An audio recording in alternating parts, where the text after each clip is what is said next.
Hi everyone. ఈరోజు topic వచ్చేసి మనకి pie charts and donut charts. Pie charts and donut charts ఎందుకు use చేస్తారనేది ఈరోజు వీడియోలో మనం తెలుసుకుందాము. పై చార్ట్స్ అనేది మేజర్గా ఏదైనా డేటాను మనం గ్రాఫికల్గా దట్టు సర్క్యులర్ ఫామ్లో రిప్రజెంట్ చేయాలని యూజ్ చేయొచ్చు. అంటే ఫర్ ఎగ్జాంపుల్ మీరు ఇక్కడ చూస్తే ఇక్కడ ఒక కంపెనీలో డిఫరెంట్ డిపార్ట్మెంట్స్ ఉన్నాయి. అపరల్స్ కానీ, ఎలక్ట్రానిక్స్ కానీ, టాయ్స్ అండ్ గేమ్స్ కానీ, హౌస్ వేర్స్ కానీ. ఈచ్ డిపార్ట్మెంట్ ఆ కంపెనీ యొక్క కాస్ట్కు ఎంత కాంట్రిబ్యూట్ చేస్తుంది అనేది పై చార్ట్ని యూజ్ చేసి ఈజీగా చూపించవచ్చు. ఇప్పుడు మనం ఒక ఎగ్జాంపుల్ చూద్దాము. ఇక్కడ ఒక కంపెనీ యొక్క సేల్ డిఫరెంట్ డిఫరెంట్ కేటగిరీస్లో ఎంత ఎంత అనేది ఇక్కడ ఉంది. దీన్ని మనం గ్రాఫికల్గా పై చార్ట్ని యూజ్ చేసి ఎలా చూపించాలో ఇప్పుడు చూద్దాం. ప్రజెంట్ ఫస్ట్ ఏదైతే డేటాను మనం పై చార్ట్స్లో చూపించాలనుకున్నామో ఆ డేటాను సెలెక్ట్ చేసుకోండి. ఓకే, సెలెక్ట్ చేసుకున్న తర్వాత ఇన్సర్ట్లోకి వచ్చేసి ఇక్కడ మనకు పై చార్ట్ అనే ఆప్షన్ ఉంటుంది. పై చార్ట్లో ఫస్ట్ 2Dలో ఫస్ట్ పై చార్ట్ ఆప్షన్ తీసుకుందాం ఫస్ట్ అయితే. ఇక్కడ మీరు సెలెక్ట్ చేసిన అంటే ఈ డేటా ఏదైతే ఉందో గ్రాఫికల్ రిప్రజెంటేషన్లో వచ్చేస్తుంది. ఇప్పుడు దీంట్లో మనకు ఈ డేటా ఎలా చూపించాలని మనం చూద్దాం ఫస్ట్. రైట్, మీరు డేటా సెలెక్ట్ చేసుకొని ఇన్సర్ట్ పై చార్ట్ చేసిన వెంటనే డేటా అనేది ఇట్లా మీకు కనిపిస్తుంది.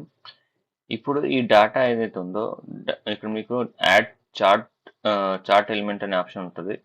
ఇందులో చార్ట్ టైటిల్, మీకు చార్ట్ టైటిల్ కనిపించాలా వద్దా, సేల్స్ అనేది కనిపించాలా వద్దా అనేది మీరు నన్ను అంటే పైన ఏదైతే సేల్స్ అనేది ఉందో అది కనిపించదు. చార్ట్ టైటిల్ అనేది ఎబో ద చార్ట్ అంటే మనం సెట్ చేయవచ్చు.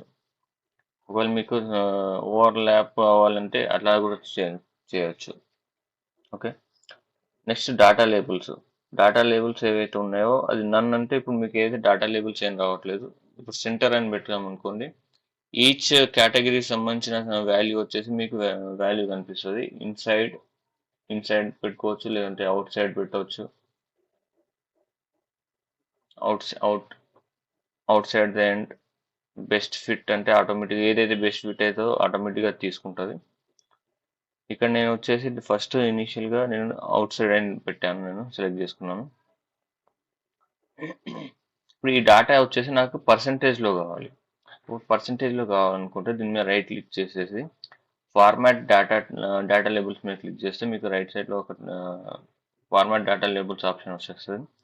ఇది నాకు వాల్యూస్లో కాకుండా నాకు పర్సంటేజ్లో కావాలి కాబట్టి నేను పర్సంటేజ్ సెలెక్ట్ చేసుకున్నాను. ఓకే, పర్సంటేజ్తో పాటు నాకు ఆ కేటగిరీ నేమ్ కూడా అక్కడే కనిపించాలనుకుంటే కేటగిరీ నేమ్ కూడా సెలెక్ట్ చేసుకోవచ్చు. ఓకే, ఇప్పుడు ఇక్కడ నాకు ఆల్రెడీ కేటగిరీ నేమ్ కనిపిస్తుంది కాబట్టి నాకు కింద ఈ లెజెండ్స్ ఇవి అక్కర్లేదు అనుకుంటే దీని మీద క్లిక్ చేసుకొని డిలీట్ బటన్ చేస్తే డిలీట్ అయిపోతుంది. ఓకే, ఇక్కడ మీరు చూస్తే ఈ టోటల్ ఈ పర్సంటేజ్ వచ్చేసి 100కి మ్యాచ్ అయిపోతుంది.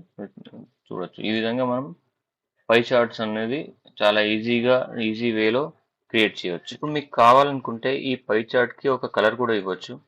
దీని మీద రైట్ క్లిక్ చేసి ఈ కలర్ ఆప్షన్ మీద క్లిక్ చేసిన తర్వాత ఫిల్ అనే ఆప్షన్స్కి వచ్చేసి సాలిడ్ ఫిల్, ఏదైతే కలర్ మీరు ఫిల్ చేయాలనుకుంటున్నారో ఆ కలర్ని ఇక్కడ మీరు సెలెక్ట్ చేసుకోవచ్చు. మీరు చూస్తే కలర్ సెలెక్ట్ చేసిన వెంటనే బ్యాక్గ్రౌండ్ వచ్చేస్తుంది. ఈ విధంగా ఏ కలర్ అంటే ఆ కలర్ మీరు కలర్ కూడా సెలెక్ట్ చేసుకోవచ్చు. ఈ విధంగా మీరు పైవోట్ చార్ట్ని చాలా సింపుల్గా ప్రిపేర్ చేయొచ్చు. ఇది మీరు డేటా ప్రజెంట్ చేయడానికి చాలా బాగుంటుంది.